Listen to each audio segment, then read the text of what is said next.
Bago ako mamatay niyakap ko ang Imperatress at hinalikan siya para inisin. Hindi ko inaasahan na pilit niyang pupunitin ng espasyo. At gumapang palabas mula sa mundo ng laro. Tinanong niya ako kung bakit ko siya hinalikan. Hindi ako makapagbigay ng malinaw na sagot. Siya ang pinakamalakas na boss sa mundo ng laro. Nakipaglaban ako sa kanya sa loob ng 10 araw at gabi. Nang malapit ko na siyang mapatay bilang unang babaeng Imperatress ng demonyong daan. Biglang naglabas ng anunsyo ang laro, na magsasara ang server 3 minuto matapos ang beta test. Sa sobrang galit ay agad akong samuka ng dugo, ngunit ang 3 minutong iyon, ay hindi sapat upang siya ay tuluyang mapatay. Nang akala ni Imperatress Tang Beiwei na mamamatay na siya ngayong araw. Bigla niyang nakita ang isang nakakagulat na eksena. Ang lalaking nasa harap niya, ay biglang tumawa na parang nabaliw. At itinapon ang hawak niyang sandata na pinapangarap ng lahat ng cultivator. Ang espadang tagapuksa ng mga immortal sa dagat na walang hanggan. Pagkatapos ay nagkawatak-watak ang espiritual na lakas sa kanyang katawan. Direkta niyang winasak ang lahat ng kultibasyon sa antas ng pagpuksa sa mga immortal. Naminimithi ng lahat at tuluyang winasak ang pananaw niya sa mundo. Ngunit mas hindi niya inaasahan ang sumunod. Bigla siyang sumugod sa espada at tinusok ang sariling katawan. Isang malamig na tagos sa puso, malinaw na siya ay kusang nagpakamatay. Natulala si Tang Beiwei, at sa mismong sandaling iyon ng pagkabigla, bigla siyang hinalikan ng lalaking iyon. Sabay ng isang malungkot ngunit kaakit-akit ng ngiti, at iniwan ang mga salitang hulaan mo kung bakit kita hinalikan. At tuluyang namatay. Bakit mo ako hinalikan ang tanong na iyon? Ay hindi maunawaan ni Tang Beiwei kahit mag-isip pa siya ng husto. Parang libong langgam ang gumagapang sa kanyang puso. Ang pusong nanahimik sa loob ng 1,000 taon ay biglang nakaramdam ng lungkot. Nagpasya siya, HMPH, kahit patay ka na, hahanapin pa rin kita. Kailangan kong itanong ng malinaw kung bakit mo ginawa iyon. At sa sandaling ito sa isang silid sa totoong mundo, ako ay galit na sumisigaw. Basurang laro, sinira ang kabataan ko. Kung hindi lang natapos ng maaga ang beta test, napatay ko na sana ang babaeng demonyo na iyon. Pero mabuti na rin, bago ako umalis ay sinira ko ang kanyang Dowheart. Tama iyon, ang halik na iyon ay para lang inisin siya. Para wasakin ang kanyang Dowheart. Isang Imperatress, na mataas ang tingin sa sarili at nangingibabaw sa mundo. Ang itsura niyang puno ng hiya at galit. Pag naaalala ko ang itsura niyang gulat na gulat kanina, ay napapangiti ako sa pagmamataas. Ang babaeng demonyo na iyon ay siguradong nagngangalit pa rin ngayon. Siguradong galit na galit siya sa akin. Haha, kung may kakayahan ka, lumabas ka mula sa mundo ng laro, at hiwain mo ako ng isang espada. Sa sandaling iyon bigla akong nakaramdam ng matinding lamig. Napapanginginig ako nang hindi ko namamalayan. Hindi pa naman taglagas. Bakit parang biglang lumamig? Biglang may kumislap na malamig na liwanag. Ang cellphone sa aking kamay ay nahati sa dalawa ng isang espada. Tumingala ako. Hindi ko na maalayan kung kailan. May nakatayo ng isang babaeng nakaputi na may malamig na mukha, at mariing nakatitig sa akin. Agad na lumiit ang aking mga pupil. At namutla ang aking mukha. Titi Tang Beiwei. Imposible. Talagang imposible. Hindi ba isa lang siyang NPC sa laro? Paano siya lalabas sa totoong mundo? Nang makita niya ang takot at pagkagulat sa mga mata ng lalaking ito. Hindi malaman ni Tang Beiwei kung ano ang kanyang nararamdaman. May kaunting tuwa sa kanyang puso, ngunit biglang kumunat ang kanyang mga kilay. Naalala mo pa pala ako. Sa kanyang pagkaunawa, kapag ang isang tao ay muling isinilang, mawawala ang lahat ng alaala. Kahit gaano pa kalakas ang isa. Ganito rin ang mangyayari. Talagang hindi ito makatwiran. Magkaiba ang agos ng oras ng mundo ng laro at ng realidad. Isang oras pa lamang ang lumipas sa totoong mundo. Ngunit sa mundo ng laro, hindi mabilang na araw at gabi na ang lumipas. Sa panahong ito, hindi alam ni Tang Beiwei kung bakit. Paulit-ulit niyang naiisip ang gabing iyon. Lubhang hindi matatag ang kanyang Dowheart. At upang makuha ang sagot, gumamit siya ng isang napakabihirang talisman. Upang piliting wasakin ang espasyo. Inawid ang ilog ng panahon. Upang hanapin ang aking muling pagsilang. Itinutok ni Tang Beiwei ang kanyang espada sa akin. Bahagyang kumunat ang kanyang noo. At ako ay medyo kinakabahan. Sabihin mo, bakit mo winasak ang iyong sariling kultibasyon at hinanap ang kamatayan? At bakit mo ako hinalikan?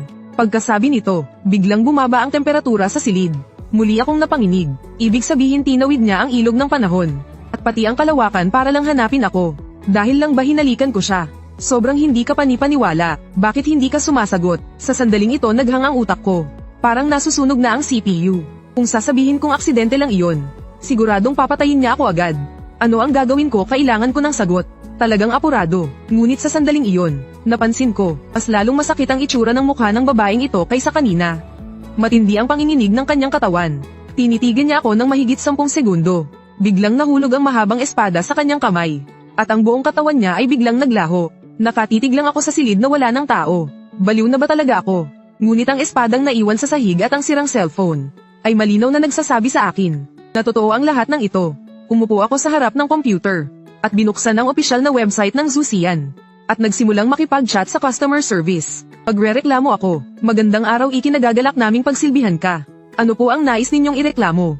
Ang NPC sa laro ninyo ay pumunta sa totoong mundo at inatake ako. Maaari po bang ailahad ninyo ng mas detalyado? Ang mga karakter sa laro ninyo ay lumabas sa realidad. Sinira pa ang cellphone ko. Gusto pa akong patayin. Tulungan ninyo ako. Sandali lang po. Ikokonekta namin kayo sa kaukulang departamento. Nakunat na ang impormasyon. Shanghai City Mental Health Online Consultation Center. Ginoo, nauunawaan na namin ang inyong kalagayan. Gaano na po katagal ang ganitong sintomas? Wala kayong naniniwala sa akin. Pero alam kong hindi ako baliw. Talagang lumabas ang NPC mula sa laro. Ang kinatatakutan ko ngayon ay ang babaeng iyon. Hindi ko alam kung kailan siya muling lilito. At sasaksakin ako hanggang mamatay. Ano ang gagawin ko? Tatawag ba ako ng pulis? Kung talagang gusto niya akong patayin, isang isip lang ay sapat na. Tumingala ako sa kisame. Biglang may pumasok na tanong sa isip ko. Bago mawala si Tang Beiwei ay may mahigit 10 segundong pagitan. Sa antas ng kanyang lakas. Kung gusto niya akong patayin, isang isip lang ay sapat na. O baka naman ang nasa puso niya ay hindi talaga ang patayin ako bilang ganti sa halik, kundi ang lubusang malaman ang dahilan ng lahat. O baka may damdamin ng nahalo. Matapos ang ilang pag-iisip, sa aking puso, may nabuo akong isang napakalakas ng loob na ideya.